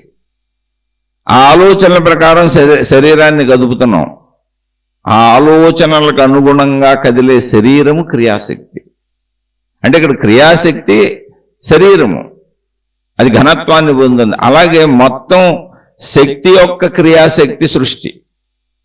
సృష్టి అంతా ఒక ప్రణాళికగా సాగటం మనస్సు, విశ్వమనస్సు. వీటికి ఆధారంగా ఉన్న జ్ఞానము నిర్మలాత్మక ఆకాశము, నిశ్చల స్థితి, మౌన స్థితి, ప్రశాంత స్థితి. అది ఒరిజినల్ శక్తి స్థితి. దానిలోనే ఇవన్నీ ఉన్నాయి. మనలో ఇది మనలోంచే మనిషికి అనుకున్నాడు దాన్ని. తనలోకి తాను ప్రవేశిస్తే తన జ్ఞానశక్తి తను ఆలోచించక ముందు నిర్మలాత్మకముగా ఉన్నది, నిశ్చలముగా ఉన్నది, ప్రశాంతంగా ఉన్నది. నిద్రలో మనం అక్కడికే వెళ్తున్నాం. నిద్ర అనేది జరిగింది శరీరానికి నిద్ర, మనసుకు నిద్ర. అంటే క్రియాశక్తి ఆగిపోయింది, ఇచ్ఛాశక్తి ఆగిపోయింది, ఒరిజినల్ శక్తి అలాగే ఉంది. అయితే ఒరిజినల్ శక్తిని జ్ఞానశక్తి అని ఎప్పుడు పిలుస్తాము అంటే మనం ఆలోచించినప్పుడు, సృజనాత్మకతకు ప్రయత్నించినప్పుడు. లేనప్పుడు ఒరిజినల్ శక్తిలో అలా ఉండిపోయాం, నిర్మలంగా, నిశ్చలంగా. అదే ఆకాశతత్వము. ఇప్పుడు దీనినే మనకి ఆ శక్తికి ఆత్మ అని పేరు పెట్టి వేదములు, ఉపనిషత్తులు, ఇలా అనేక గ్రంథములు మహాత్ములు ఆత్మజ్ఞాన గ్రంథములు అందించారు. ఇప్పుడు వేదములలో వేదముల సారము చివరిలో వేదాంతము జ్ఞానాన్ని చెప్తుంది. వేదము మొత్తం జ్ఞానాన్ని చెప్పదు. వేదములో కర్మకాండ ఉంది, భక్తికాండ ఉంది, అన్ని రకాలు ఉన్నాయి. అందులో వేదాంతము అంటే వేదముల చివరి భాగము జ్ఞానకాండం చెబుతుంది. ఏంటది అంటే మొత్తం ఇదంతా ఆత్మమయం అని. అప్పటి వరకు కర్మకాండం చెబుతుంది, అంటే సృష్టి గురించి చెబుతుంది, సృష్టిలో ఎలా బతకాలో చెబుతుంది, సృష్టిలో ఏం చేయాలో చెబుతుంది, సృష్టిగా ఉన్నటువంటి జీవులు ఎలా ఉండాలో చెబుతుంది.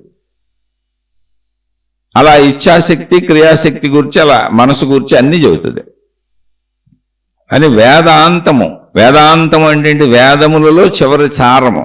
అవి ఉపనిషత్తులు. ఉపనిషత్తులు వేద సారము అంటే చివరి భాగము. అంటే మొత్తం ఇదంతా అసలు దీని అంతటికి మూల కారణం ఏంటి అన్నప్పుడు శక్తి. దానికి ఆత్మ అని, బ్రహ్మము అని వేదములలో పేరు పెట్టారు. ఎవరు పెట్టింది? ఋషులే, మునులే, మనుషులే.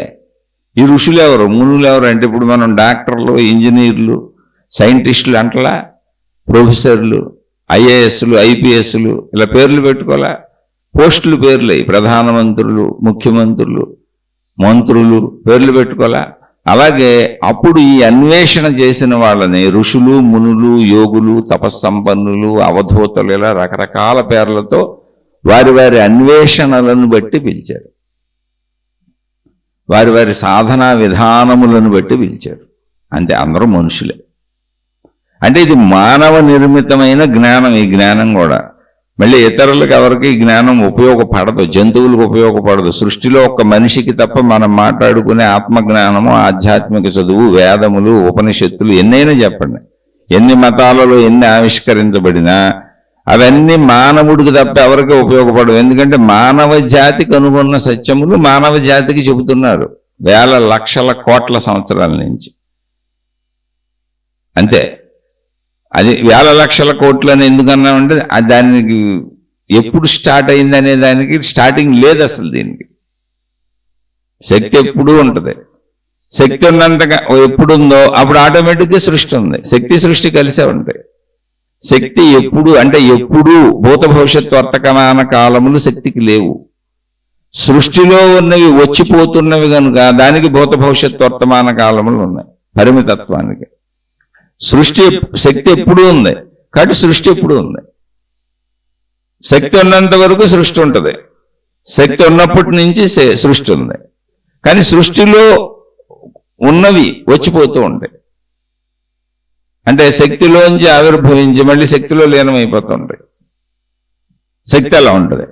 కాబట్టి వేల లక్షల కోట్ల అనేది మనం పరిమితత్వంతో మాట్లాడుకుంటున్న విషయం. ఇది మానవ జాతికి సంబంధించిన విషయం. మనుషులకు మాత్రమే అర్థమవుతుంది.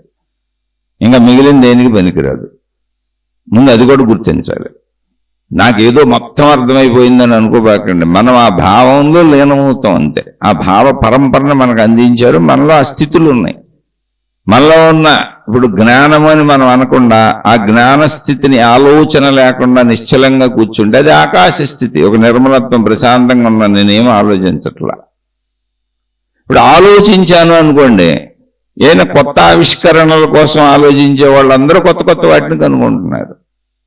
అవన్నీ మానవుడికి ఉపయోగపడే విధంగా ఉపయోగించుకోవడానికి మనం ఆలోచిస్తున్నాం అంతే.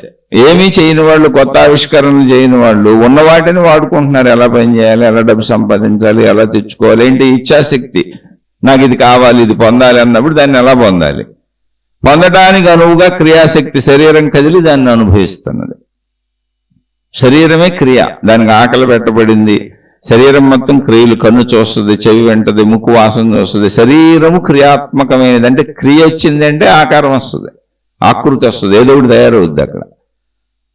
అది ఎక్కడుంది? దానిలోనే ఉంది, ఆ శక్తిలోనే ఉంది. అందుకనే ఆ శక్తిలోనే, అనంత ఆత్మశక్తిలోనే, శక్తిలోనే ఉన్న క్రియ సృష్టిగా కనబడుతుంది మనకి. ఆ శక్తిలోనే ఉన్న ఇచ్ఛాశక్తి అంటే ఈ క్రియ సృష్టిగా అవటానికి, ఇది నియమ ప్రకారంగా నడవడానికి ఒక క్రమశిక్షణ ఏదుందో, ఆ ఇచ్ఛ ఏదుందో ఆ క్రమశిక్షణ మనోశక్తి, మనస్సుగా అది సృష్టిలోనే ఉంది. అది ఆ శక్తిలోనే ఉంది. అది విశ్వ మనస్సు. మొత్తం విశ్వం అంతా సృష్టి క్రియ. అది విశ్వం అంతా ఇప్పుడు సృష్టిగా మనకు కనబడేదంతా క్రియ అంతా జరిగే విధానం అంతా మనస్సు, విశ్వ మనస్సు ప్రణాళికగా కరెక్ట్గా జరుగుతుంది. ఇదంతా ఎక్కడ జరుగుతుంది అంటే జ్ఞానము అనేటువంటి ఆ నిర్మల నిశ్చల అనంత ఆకాశంలో జరుగుతుంది. ఈ స్థితి మనలో కూడా ఉంది. మనలోంచి మనిషి దాన్ని బయట ఆవిర్భవింపజేసుకున్నాడు. ఉన్నదంతా ఇదే అని కనుగొన్నాడు, తనలో తానే కనుగొన్నాడు. తాను ఆ నిర్మల స్థితిలోకి వెళ్ళి, ఆ నిశ్చల స్థితిలోకి వెళ్ళి, ఆత్మశక్తి స్థితిలోకి వెళ్ళి కూర్చున్నప్పుడు అది ఏకత్వముగా అనంతత్వముగా అనుభూతిని కలిగించింది. మొత్తం ఉన్నదంతా ఒకటి అని ఏకభావన కలిగింది. ఎందుకని? అది అక్కడ మౌనం, అక్కడ ఆకారం లేదు, అది నిరాకారం, నిర్గుణం, అక్కడ ఏమీ లేదు, ఆకాశ స్వరూపం. అప్పుడు అంతా ఏకత్వ భావన కలిగింది. ఆ ఏకత్వ భావనలోనే ఇది జరుగుతున్నట్టు మనిషికి అర్థమైంది. ఎందుకని తనలో అలాగే జరుగుతుంది, బాహ్యంలో అలాగే జరుగుతున్నట్టు మనిషి దాన్ని గ్రహించాడు. అదే ఆత్మ సాక్షాత్కారము. అంటే భావము అర్థమైంది అంతే, కొత్తగా జరిగేది ఏముండదు. అదే మోక్షము, అదే నిర్వాణము, అదే సెల్ఫ్ రియలైజేషన్. అది మనస్థితే. క్రియాస్థితిలో శరీరముగా ఉన్నాం. ఆ శరీరాన్ని ఎలా కదపాలి అనేటువంటి ఇచ్ఛాశక్తి స్థితిలో మనస్సుగా ఉన్నాం. ఈ రెండూ కలిపి ప్రశాంతమైనటువంటి నిర్మల నిశ్చల జ్ఞానములో ఉన్నాయి. అదే ఆత్మ, అదే ఆత్మశక్తి, అదే బ్రహ్మము, అదే ప్రాణశక్తి అని మనలో పిలువబడుతుంది. జీవిగా ప్రాణశక్తి అన్నం పరిమితత్వంలో. అది ఇప్పుడు సోదరుడు అడిగిన ప్రశ్న ఏంటంటే, ఉపనిషత్తుల ప్రకారం, వేదాల ప్రకారం ఆత్మ ఈజ్ గాడ్, భగవంతుడు ఆత్మే అయినప్పుడు మరలా ఈ శివుడు, బ్రహ్మ, విష్ణువు, శివుడు ఈ ఆకార రూపములు ఎందుకు? అది సోదరుడు అడిగినటువంటి ప్రశ్న. అసలు ఈ ఆకార రూపాలు మళ్ళీ ఎందుకు? ఇవన్నీ ఉన్నాయి కంటే ఇక్కడే మనం ఇప్పుడు మర్చిపోతున్నాం. అసలు మనకు అర్థం కాల ఈ ఆకార రూపాలన్నీ ఎవరి కోసం? మనిషికి అర్థం కాల. మరి అర్థం కాని వాళ్ళకి చెప్పాలిగా. ఈ హ్యూమన్ ఫామ్స్ ఎందుకు అంటే మానవ రూప ఆకృతులు ఎందుకు వచ్చినాయి? ఒక బ్రహ్మగారికి, ఒక శివుడు గారికి, ఒక విష్ణువు గారికి, మళ్ళీ వాళ్ళకి ఫ్యామిలీస్, కుటుంబాలు ఇవన్నీ ఎందుకు వచ్చినాయి అంటే మనిషిగా, అంటే నేను శరీరము అని ఒక రూపముతో, ఒక గుణముతో, ఒక స్వభావముతో, ఒక పరిమితితో, ఒక ఆకృతుల్ని నమ్ముతూ, ఆకారాలని నమ్ముతూ ఎదురుగా కనపడుతున్నాయి. నమ్మేదే ఉంది. మనుషులందరూ కనపడుతున్నారు, చెట్లన్నీ కనపడుతున్నాయి, సృష్టి అంతా అలాగే ఉంది, ఆకారాలతో ఉంది. పదార్థాలైనా, జీవులైనా, జంతువులైనా, ఏదైనా. అలా ఉన్న మనిషికి శక్తి అంటే ఏమీ అర్థం కావట్లేదు. అందుకని ఆ శక్తిని, అంటే ఆ శక్తి వరకు ఈ సామాన్య మనిషిని నడిపించటానికి వీలుగా మహాత్ములు చేసినటువంటి రూపధారణ ఏర్పాట్లే దైవావతారములు. అది ముందు తెలుసుకోవాలి. ఇంకొకటి, ఇప్పుడు మరి అలా దైవావతారములు ఉన్నాయా లేవా అని మీకు డౌట్ రావచ్చు. మహాత్ములు తయారు చేశారంటే ఖచ్చితంగా ఉన్నాయి, లేవని చెప్పడానికి లేదు. ఎందుకని? మనం తయారు చేసుకున్న సూది ఉందిగా, మనం తయారు చేసుకున్న పిన్నీస్ ఉందిగా, మనం తయారు చేసుకున్న వస్తువులన్నీ ఉన్నాయిగా. అవన్నీ అక్కడికే లేకుండా పోలేదుగా, మనం తయారు చేసుకున్నవన్నీ అక్కడే ఉన్నాయిగా. ఇప్పుడు భూమి మీద మనం తయారు చేసుకున్న అన్నిటినీ మనం అనుభవిస్తున్నప్పుడు మన భావనతో మనం తయారు చేసుకున్నటువంటి దేవుడు ఎందుకు ఉండడు? ఉంటాడుగా. ఎందుకని? భావనాత్మకతే కదా. యద్భావం తద్భవతి. ఇప్పుడు సృష్టి అంతా శక్తిగా అయింది. ఇప్పుడు మనం తయారు చేసుకుంటున్నటువంటి వస్తువులకు కూడా శక్తిగా ఆధారం. మనలో సృజనాత్మకత, ఆలోచన శక్తిగా ఆధారం. అలాగే ఇప్పుడు మనం ఋషులు, మునులు, మహాత్ములు ఏర్పరిచినటువంటి విధానములు, ఆ బాటలో సృజింపబడినటువంటి ఆకృతులు, ఆకారములు, దేవుళ్ళుగా, దేవతలుగా, ఆ గుణ విశేషములుగా ఏ ఏ భావాలను మనకి అందించారో ఆయా భావరూపములు మనం భావించుకున్నప్పుడు మనలోని శక్తి అలా ఆవిర్భవిస్తుంది. జ్ఞానశక్తే కదా. ఇప్పుడు మనలో జ్ఞానశక్తిలోంచే కదా మొత్తం భూమి మీద మానవలోకం మనం నిర్మించుకుని ఇన్ని కోటాను కోట్ల వస్తువులు తయారు చేసుకుని అవి నిజంగానే అనుభవిస్తున్నాం కదా. అలాగే శక్తి సంపూర్ణమైన ఆత్మశక్తి వరకు ప్రయాణం సాగనప్పుడు, అర్థం కానప్పుడు దేవుళ్ళు, దేవతలు శక్తి స్వరూపములని మనిషికి అర్థమయ్యేటువంటి పురుష రూపాలలో, స్త్రీ రూపాలలో అలాగే మనుషులకు కుటుంబాలు ఉన్నాయి కనుక స్త్రీలు పురుషులు కలిసి జీవించి వివాహాలు చేసుకుని పిల్లలను కంటున్నారు కనుక దేవుళ్ళు దేవతలకు మరలా కుటుంబములు ఏర్పరిచి మనిషి నడిచేటువంటి కుటుంబ వ్యవస్థలోంచే మనిషికి అర్థమయ్యేటువంటి కుటుంబ వ్యవస్థలోంచే మనిషికి అర్థమయ్యేటువంటి స్త్రీ పురుష వ్యవస్థలోంచే మనిషికి అర్థమయ్యేటువంటి పిల్లలు కుటుంబం అనే వ్యవస్థలోంచే దైవీ తత్వాన్ని అర్థమయ్యేలా చేశారు. ఎలా అయితే మనిషి తన మేధస్సుతో సృష్టించుకున్న వస్తువులన్నింటినీ భూమి మీద అనుభవిస్తున్నాడో అవి నిజంగా ఎలా ఉన్నాయో ఎలా ఉపయోగపడుతున్నాయో, అలాగే యద్భావం తద్భవతి సూత్రములో మహాత్ములు అందించినటువంటి దైవ విధానములలో, మత విధానములలో, మార్గ విధానములలో, దేవుళ్ళు దేవతల విధానములలో దేవుడు శక్తి, దేవత శక్తి అనేటువంటి వాటికి రూపములు కల్పించి, గుణములు కల్పించి, స్వభావములు కల్పించి, బ్రహ్మస్వభావం ఇది బ్రహ్మ పని, ఇది శివస్వభావం ఇది శివుడు పని, ఇది విష్ణు స్వభావం ఇది విష్ణువు యొక్క కార్యం ఇది, ఇలా వాళ్ళ భార్యలు వాళ్ళ కుటుంబములు అలా అన్నింటికీ గుణ రూప విశేషములు కర్తవ్యములు బాధ్యతలు ఇలా జరుగుతున్నది అని మహాత్ములు ఎలా ఏర్పరిచారో అవన్నీ అలాగే మనకు ఉపయోగపడతాయి. ఎందుకనంటే యద్భావం తద్భవతి సూత్రం. అది ఎవరు ఏది నమ్మితే అలా ఉపయోగపడుతుంది. ఇప్పుడు సృష్టిలో కోటాను కోట్ల వస్తువులు కనుగొన్నారు అని అన్నింటితో అందరు మనుషులకి పని ఉండదు. కొందరికి కొన్ని కావాలి, ఎవరికి ఏది కావాలో ఉపయోగించుకుంటున్నారు అంతే. సింపుల్ అది. ఇప్పుడు అనేక జబ్బులకి కోటాను కోట్ల మందులు వచ్చినాయి.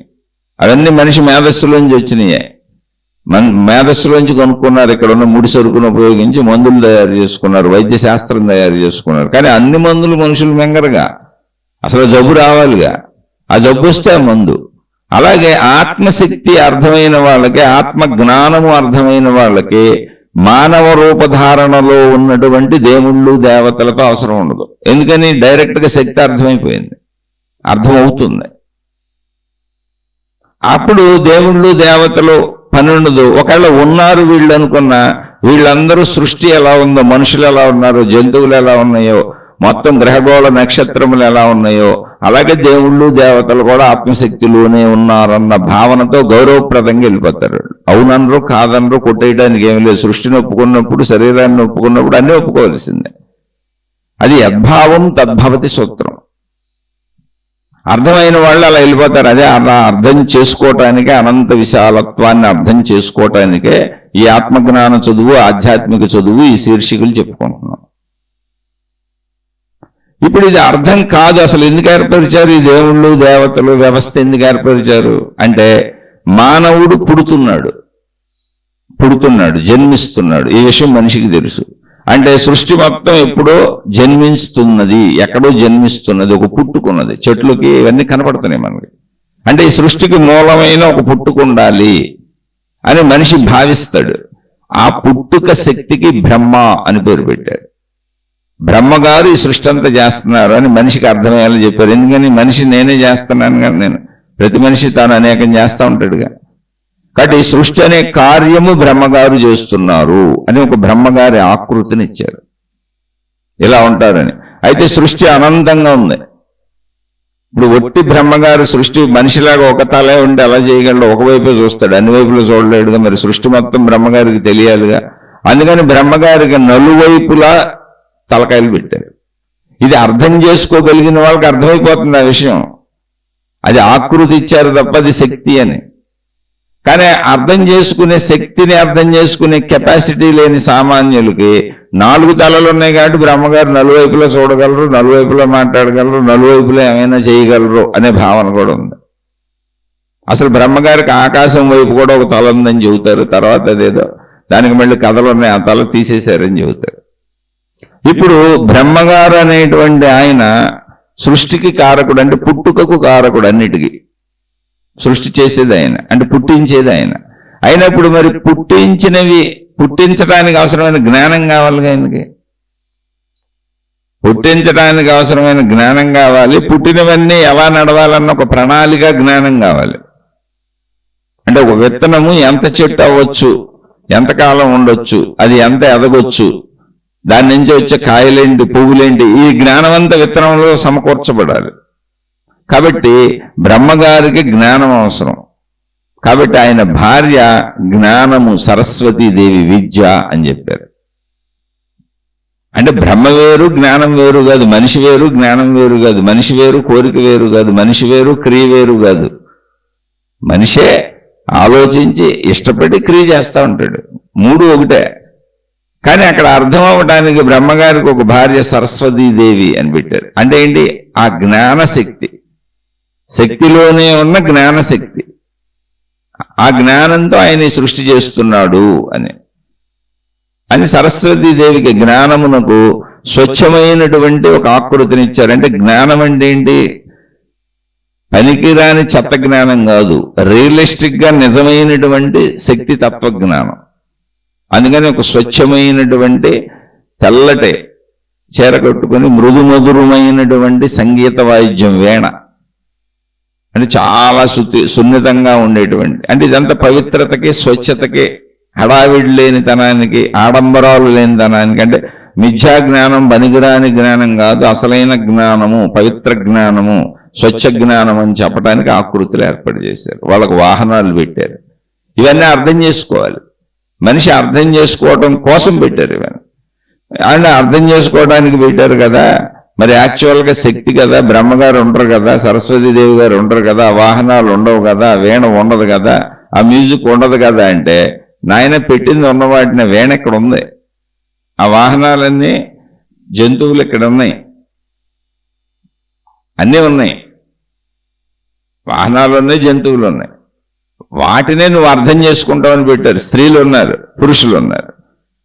ఆ దేవతకు రూపం ఇచ్చారు. కానీ మీరు గమనిస్తే సరస్వతీదేవి ఫోటోలు 1,000,000 ఫోటోలు తయారు చేశారనుకోండి, ఎవరైనా రకరకాలుగా వేసి 1,000,000 మొహాలు ఉంటాయి, 1,000,000 రూపాయలు ఉంటాయి. కానీ సరస్వతీదేవిని గుర్తించడానికి వీలుగా ఆవిడ కూర్చున్న ఆసనము, ఆవిడే పుష్పం మీద కూర్చున్నారనుకోండి ఆసనము, లేదా ఆవిడ వాహనము, ఆవిడ చేతిలో ఉన్నటువంటి వీణ, వీటి ద్వారా ఆవిడ సరస్వతీదేవిని ఆవిడ రూపురేఖలను బట్టి గుర్తుపెడతాం, కానీ మొహాలు మారిపోతుంది. అలాగే బ్రహ్మగారిని రూపురేఖలు పెట్టి గుర్తుపెడతాం, కానీ బ్రహ్మగారి మొహాలు మారిపోతుంటాయి. ఎందుకని? మనుషులు తయారు చేసినవి. ఇప్పుడు ఇంకా తయారు చేసుకుంటున్నారు, రకరకాలుగా ఉంటాయి.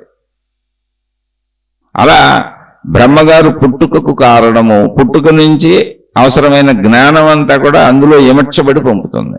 ఆ జ్ఞానం ఆయన భార్య. అంటే నేను వేరు, నా జ్ఞానం వేరు కాదు అని చెప్పడానికి మనుషులకు అర్థమయ్యే కుటుంబక వ్యవస్థలో చెప్పారు. ఆ తర్వాత విష్ణువు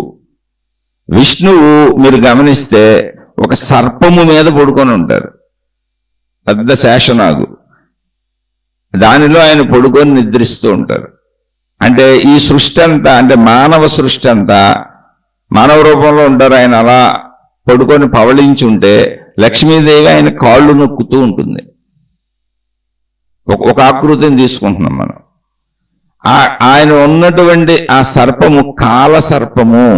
అంటే కాలము అనే దాంట్లో మనిషి పరిమితంగా ఉన్నాడు. పుట్టుక జరిగింది, మరణం ఉంటుంది. మనిషి ఎక్కడ ఉన్నాడంటే కాల సర్పము లోపల ఉన్నాడు. ఇప్పుడు మరి మనిషి బతకడానికి ఏం కావాలి? మొత్తం సంపదలు కావాలి. భూమి మీద తెలివి ఉంది, ప్రజ్ఞ ఉంది, శరీరం వచ్చింది, కానీ బతకడానికి సంపాదించుకోవాలి, వస్తువులు పొందాలి, ప్రయత్నం కావాలి, సంపదలు కావాలి, అన్ని సౌకర్యవంతంగా దొరకాలి, అప్పుడు హాయిగా బతుకుతాడు. అందుకని సంపదలో ఆయన భార్యగా పెట్టారు, విష్ణువు భార్య. అది అవసరం. ఆ సంపదలన్నీ పొందాలి. ఆ సంపదలన్నీ భూమి మీద ఇక్కడ ఉన్నాయి. ఇక్కడ ఉన్నాటినే పొందుతాం, మనం అనుభవిస్తాం. ఆ సంపదలు విష్ణువు కాళ్ళు నొక్కుతున్నట్టు పెట్టారు. అంటే ఏంటి? సంపదలు మనం బ్రతికించి మనకు సేవ చేస్తూ ఉంటాయి. సంపదలు లేకపోతే మనం బతకడం కుదరదుగా.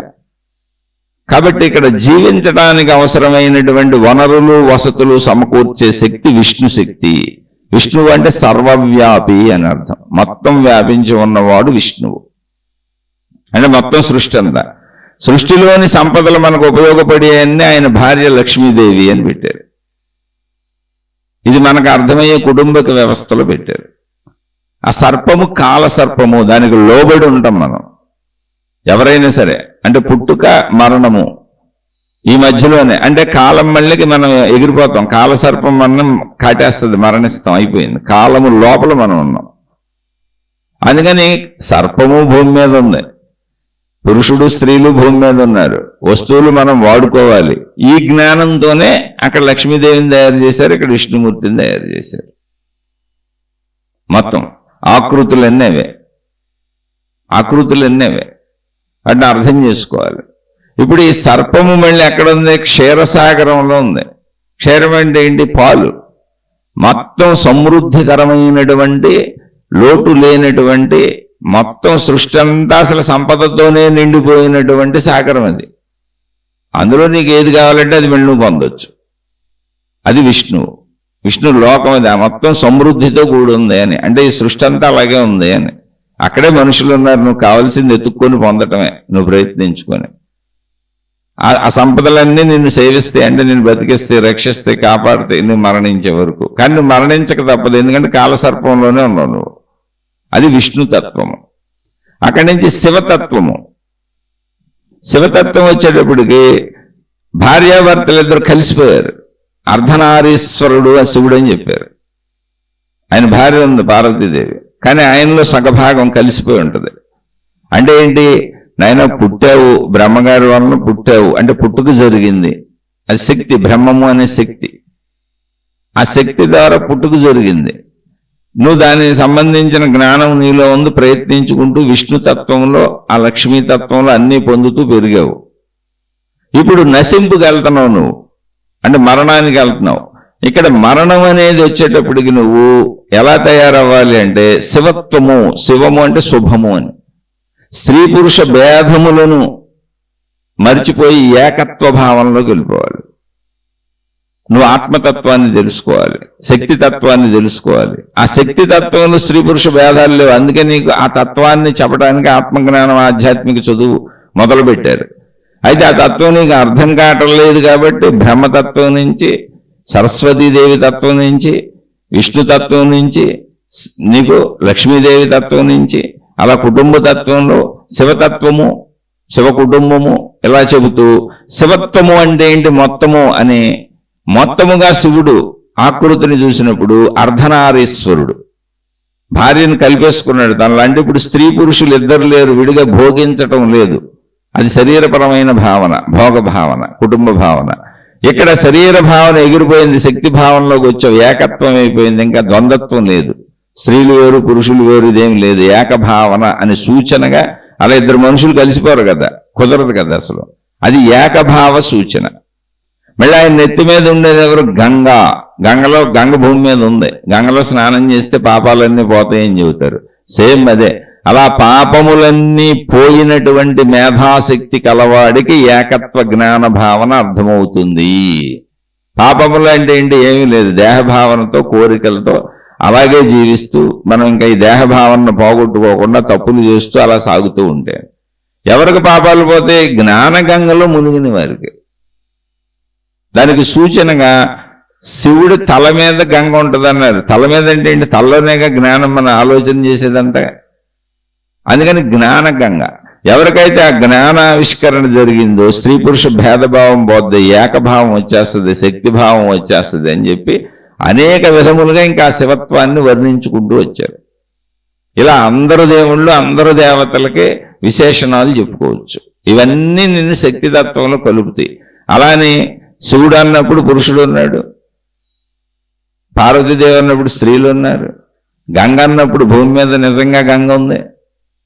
అన్నీ ఉన్నాయి. ఇక్కడ ఉన్న వాటితోనే నీకు పోల్చి చెప్పారు, నీకు అర్థం అవటం కోసం. అలాగే ఆయన మెడలో కాలసర్పం మెడలో ఎప్పుడూనే ఉంది. ఆయన మెడలో సర్పం ఉంటుంది. ఏంటి? కాలసర్పం. అది ఎప్పుడూ రెడీగా మన మెడలో ఆల్రెడీ ఉంది. మనకు ఆయువు తీరిపోద్ది. మరణం మనం మెడలో వేసుకొచ్చాం, మెడలో పట్టుకు తిరుగుతున్నాం. మనం ఎప్పుడు తిరుగుతున్నాం. ఏంటి? మరణం ఎప్పుడు మనలోనే ఉంది, వస్తుంది ఒక రోజు అంతే. అలా అన్ని సూచికలుగా చెబుతూ శివత్వం అంటే ఫైనల్గా నువ్వు అనంత ఆత్మతత్వంలో కలిసిపోవడం, ఏకత్వ భావనకు వచ్చేయటం, మళ్ళీ శక్తి భావాన్ని తెలుసుకోవడం. అలా నువ్వు మరణించే లోపుగా నువ్వు ఇవన్నీ పొందుతూ, శరీరం జీవించాలి కనుక అన్నింటినీ పొందుతూ ఆ ఏకత్వ తత్వంలోకి వచ్చేయమని చెప్పారు. ఇంకా వీటిని అనేక వివరాలతో, అనేక గుణగణాలు, వాళ్ళు చెప్పిన ప్రతి చిన్న పాయింట్లోని బోల్డ్ విశేషణాలు ఉంటాయి ఆ రూపురేఖల్లో. వాటిల్లో అవన్నీ గంటలు చెప్పుకోవచ్చు. కాదు, ఇక్కడ ఏమీ లేదు. శక్తి భావన అర్థం అవన వాళ్ళ కోసం రూపభావంలో, దైవ రూపభావంలో. మరి దైవ రూపభావనలు మానవ కల్పితములైనప్పుడు అవి ఉంటాయా? ఆ దేవుళ్ళు దేవతలు ఉంటారా, కనపడతారా అంటే ఖచ్చితంగా ఉంటారు. అద్భావం తద్భవతి కదా, ఆసక్తే కదా. ఇప్పుడు మనం చొక్కాలు తయారు చేసుకున్నాం, అనేక చెప్పులు తయారు చేసుకున్నాం, అనేక రకాల వస్తువులు తయారు చేసుకున్నాం, వాహనాలు నిర్మించుకున్నాం. సృష్టిలో అవన్నీ ఉన్నాయా లేవా? ఇక్కడ ఉన్న ముడి సరుకుతో చేసుకున్నాం. అక్కడ దేవుళ్ళు దేవతలకు ముడి సరుకు ఆత్మశక్తి, ప్రాణశక్తి, శక్తి. ఆ భావనలో నువ్వు ఆ భావ తీవ్రతలోకి వెళ్ళినప్పుడు ఆ శక్తి నీకు ఆ రూప దర్శనం ఇస్తుంది. కాదు నేను అనంత ఆత్మశక్తి నాకు అర్థమవుతుంది అన్నప్పుడు మొత్తం ఈ సృష్టి అంతా, ఇప్పుడు మనం ఉన్నాం ఆత్మజ్ఞానం ఆధ్యాత్మిక చదువు అని చెప్పుకుంటున్నాం, మొత్తం ఈ శక్తి ఇప్పుడు ఈ సృష్టి అంతా ఎక్కడుంది? మనం అందరం ఎక్కడ ఉన్నాం? అహం బ్రహ్మస్మి, నేను ఆ బ్రహ్మస్వరూపమునే, బ్రహ్మము శక్తి స్వరూపమునే. అయం ఆత్మా బ్రహ్మ, ఆత్మస్వరూపమును నేనే. మొత్తం సృష్టి అంతా ఆత్మమయమే. అదే కదా చెప్పుకుంటుంది. అంటే ఇప్పుడు ఉన్నాయన్నీ కూడా ఆత్మశక్తిగా, శక్తిమయమేగా, ఏకత్వమేగా. అప్పుడు దేవుళ్ళు దేవతలు కూడా శక్తిమయమే, అందులోనే ఉన్నారు, భిన్నత్వం ఏమి లేదు. నువ్వు చెట్టును చూడాలనుకున్నప్పుడు చెట్టును చూస్తున్నావు.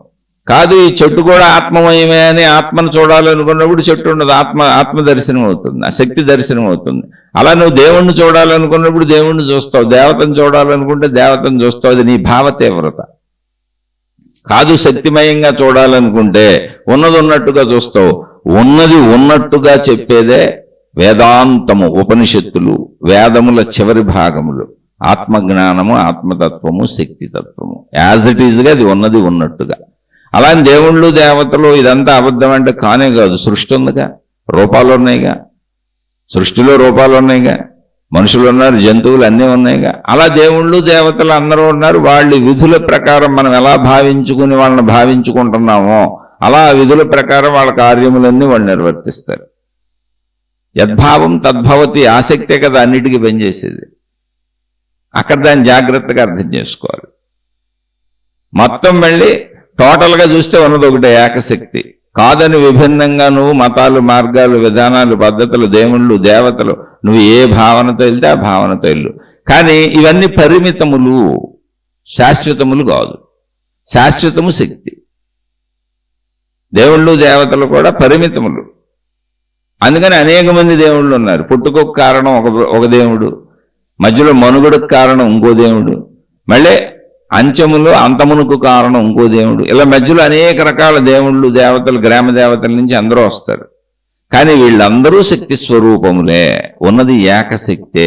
వీళ్లే కాదు, సృష్టి మొత్తం, గ్రహములు, గోళములు, నక్షత్రములు, జంతువులు, జీవులు సమస్తము శక్తిమయం, ఉన్నదంతా ఏకశక్తే. దాని నుంచే ఆవిర్భవించి దానిలోనే లయిస్తున్నవి. ఇది తత్వము. ఈ తత్వమును అర్థం చేసుకోవడానికి మహాత్ములు మనకు ఏర్పరిచినటువంటి విధానములు అనేకములు. ఆ విధానములలో మనం సాగుతున్నాం. ఆ విధానములలో మనం సాగుతున్నప్పుడు అక్కడ అర్థం చేసుకోవటానికి ప్రయత్నించాలి తప్ప ఇదేంటి అదేంటి అని ఇంకో దాన్ని ఇసిరేసి ఇంకో దాన్ని పట్టుకొని అలా చేయకూడదు. అందుకని పరమత దూషణ, పరదైవ దూషణ, ఇలా ఎవరిని తిరస్కరించటం, విభేదించటం, విరోధించటం చేయకూడదు. అన్నింటినీ అర్థం చేసుకొని అందులో కలిపేసుకోవాలి. ఉన్నది ఒకటే శక్తి, అదే అనంత ఆత్మశక్తి. అందుకని మనుషులకు అర్థం అవటం కోసం ఉపనిషత్తులు, వేదాలు, ఆత్మజ్ఞాన గ్రంథాలన్నీ సృష్టి మొత్తం శక్తి స్వరూపమని చెబుతున్నా, ఉన్నదంతా ఆత్మశక్తి అని చెబుతున్నా, మానవ రూపంలో, హ్యూమన్ రూపంలో, అంటే ఒక శరీర పరంగా దేవుళ్ళు దేవతలు ఎందుకు వచ్చారు అంటే మనిషికి అర్థం అవటం కోసం, మనిషిని సంపూర్ణంగా ఆత్మశక్తి వరకు నడిపించటం కోసం వచ్చిన ఏర్పాట్లు దేవుళ్ళు దేవతలు. ఆలోచించి చూడండి. అర్థం కాకపోతే, ఏం అర్థం కాలేదో మళ్ళీ స్పష్టంగా అడగండి, మళ్ళీ అవి చెప్పుకునే ప్రయత్నం చేద్దాం. శుభమస్తు. మీకు మీ కుటుంబ సభ్యులకు మేలు చేకూరుగాక. మరలా మరొక కొత్త శీర్షికతో కలుసుకుందాం. నేను చెప్పింది నచ్చని వాళ్ళు, సరిగా చెప్పలేదు అనుకుంటున్న వాళ్ళు, అర్థం కాలేదు అనుకున్న వాళ్ళు దయచేసి నన్ను క్షమించి వదిలివేసి మీ మార్గాల్లో మీరు హాయిగా సాగిపోండి. నేను అతి సామాన్యుడను, నేను నాకు తెలుసు అన్న ఉద్దేశంతో చెప్పటం లేదు. నేనేదో కొంచెం మంచి మార్గంలో ప్రయాణించి నాలో మంచిని పెంచుకొని కొద్దిగా ఆ తత్వాన్ని నేను ఏమన్నా తెలుసుకోగలుగుతానా అని ప్రయత్నించుకుంటున్న ఒక సామాన్య మానవుణ్ణి, ఒక సామాన్య విద్యార్థిని. అందుకే దీనికి ఆధ్యాత్మిక చదువు అని నేను చదువుకుంటున్నాను, నా పేరు పెట్టి. ఆత్మజ్ఞాన చదువు నేను చదువుకుంటున్నాను. ఆ చదువుకునేదాన్ని వింటున్న కొందరు సోదర సోదరీమణులు మాకు అర్థమవుతుంది, మాకు కూడా మీరు చదువుకుంటున్నది కొంచెం దగ్గరగా చదివి వినిపించండి అని అడుగుతున్నారు. అందుకని అలా వినిపిస్తున్నాను. ఇందులో సత్యం ఉంటే తీసుకోండి, చెడు ఉంటే వదిలేయండి. అసలు నచ్చకపోతే నన్ను క్షమించి వదిలేసి మీ మార్గాల్లో మీరు హాయిగా సాగిపోండి. శుభమస్తు. మీకు మీ కుటుంబ సభ్యులకు మేలు చేకూరుగాక. మరలా మరొక కొత్త శీర్షికతో కలుసుకుందాం.